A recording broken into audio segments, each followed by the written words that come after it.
ইরানে চলছে সংঘাত আর তেল মজুদ বাড়ছে বাংলাদেশে। জি, ঠিক এমন ঘটনাই ঘটছে দেশ জুড়ে। বিশ্ব জ্বালানি সরবরাহের গুরুত্বপূর্ণ সমুদ্রপথ হরমুজ প্রণালী বন্ধের সম্ভাবনায় আগে থেকেই মজুদে নজর দিচ্ছে দেশের জনগণ। সম্ভাব্য জ্বালানি সংকটের আশঙ্কায় দেশের বিভিন্ন এলাকায় ডিজেল, পেট্রোল ও অকটেন কেনার জন্য ফিলিং স্টেশনগুলোতে ভিড় বাড়ছে। সাধারণ ভোক্তা ও কৃষকদের মধ্যে আতঙ্ক ছড়িয়ে পড়ায় অনেকেই আগেভাগে জ্বালানি মজুত করে রাখতে শুরু করেছেন। মেহেরপুর সদর, মুজিবনগর ও গাংনী উপজেলার বিভিন্ন পেট্রোল পাম্পে দেখা গেছে সকাল থেকেই মোটরসাইকেল, ট্রাক্টর ও অন্যান্য যানবাহনের দীর্ঘ সারি। অনেক চালক মোটরসাইকেলের ট্যাঙ্ক ভরার পাশাপাশি আলাদা পাত্রেও তেল সংগ্রহ করছেন। স্থানীয় কৃষকরা জানান, সামনে সেচ মৌসুম থাকায় ডিজেলের ঘাটতি হলে চাষাবাদ ব্যাহত হতে পারে। এই আশঙ্কায় আগে থেকেই তারা তেল সংগ্রহ করছেন। আজকে সকাল থেকে আমাদের যে পেট্রোলের দরকার, আমার 300 টাকার বেশি তেল দিচ্ছে না, কিন্তু আমার লিটার 14 লিটারের ক্যাপাসিটি গাড়ি এখন রিজার্ভে আমার ঘুরে দুবার তিনবার নিতে হচ্ছে। এর জন্য তো আমি খুবই নাজেহাল হয়ে যাচ্ছি। আমি তেল দিব 500 টাকা, যাবো কাজে হোক, এখন 300 টাকা দিচ্ছে এরা। এখন কী করবো, যা দিচ্ছে তাই নিয়ে যাই, আবার দরকার হয়ে আসার সময় আবার নিব। এখানে দীর্ঘক্ষণ লাইনে দাঁড়াই আছি। আমাদের তো বাংলাদেশ সরকার এখনো এই ধরনের কোনো নির্দেশনা দেয় নাই যে আমাদের দেশে তেলের সংকট পড়ছে, তেলের দাম বৃদ্ধি পাবে বা এই ধরনের কোন ধরনের অস্থিতিশীলতার কোনো তো আমরা পাই নাই। তাহলে কেন এই দীর্ঘ সময় আমাদের এখানে লাইনে দাঁড়িয়ে থাকতে হবে? তেলের চাহিদা আতঙ্ক হয়ে যাইছে। এই যে বলছে না, তেল লাইন বন্ধ করে দিয়েছে, এই কারণে মানুষের তেল যত লাগে 1 লিটার লাগছে 5 লিটার এখন বর্তমান নিজে ঘরে থেকে দিয়েছি, ভবিষ্যৎ লাগবে বলে এই জন্য নিচ্ছে, বুঝছেন। এ দেখেন আমার তেল লাগে আজকে সর্বোচ্চ 2 লিটার, আমি নিয়েছি 5 লিটার, কারণ আমার সাথে লাগছে, যেহেতু তেল পাচ্ছি না এই কারণে আমি দিচ্ছি। একই অবস্থা সবার জন্য।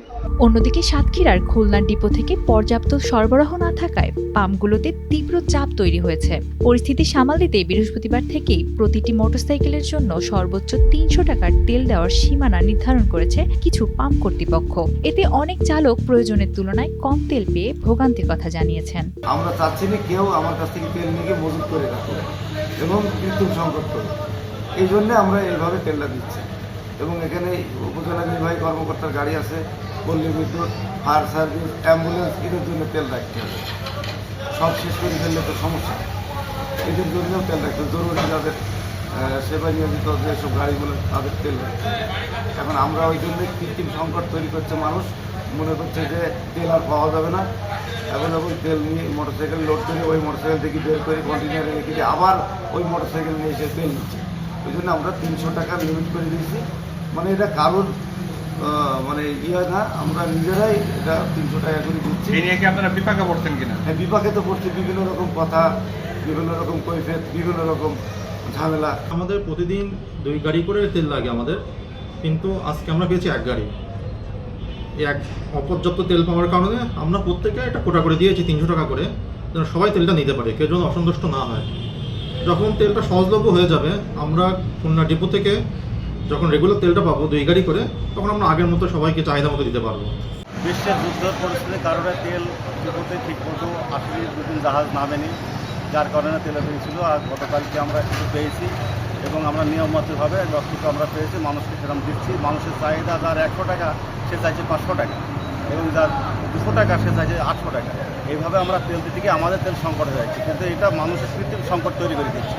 কিন্তু আমাদের যেটা অ্যালাউড আছে, আমরা সেরকমভাবে মানুষকে 200 টাকা 100 টাকা যার যেরকম প্রয়োজন তাকে সেটা আমরা দিচ্ছি। বাংলাদেশ পেট্রোলিয়াম কর্পোরেশনের সূত্র মতে, বর্তমানে দেশের পর্যাপ্ত জ্বালানি মজুত রয়েছে। তবে যুদ্ধ দীর্ঘায়িত হলে আগামী মাসে সরবরাহের চাপ তৈরি হতে পারে বলে সতর্ক করেছেন তারা।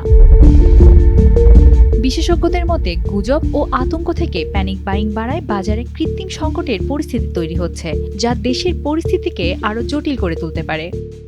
Sanchita Laboni, Times today.